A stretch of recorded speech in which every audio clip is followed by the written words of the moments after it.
Ministerka še zložila, že je predložený model rachunok odpremnica prilapljivý, ale nie za to rok i že by na úrovni vlády i ministerstva financijoh trebalo postignúť souhlasnosť, že by še to počalo primjenjovať už u šljidujúcim roku. Prilepené, že regres toho roku bude vyplacený za všetkých noji, ta i čečuci, keď še priloži fiskálny rachunok. Nejasný i nepodpolný fiskálny rachunky hodno doplniť zo faktúru, že by boli prilepení. Ministerka hovorila i že še po 2018 rok regresi budú zmenšovať, že by tedy prerostli do direktných davanjoh, jak co to praksa u Európskej unii.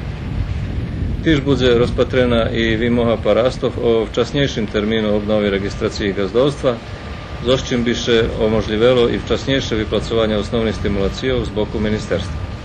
Parasti vymáhali, že by država odkúpila minimálno 200 000 tony žita po 22 dinári pre niveláciu odkupnej ceny, na co im ministerka hovorila, že še ministerstvo bude namáhať odkúpiť 700 000 tony, hoč ministerstvo trgoviny, ta ani robní rezervy toto nepredvidzeli, ani u budžetu za toto nepredvidzeni sredstva.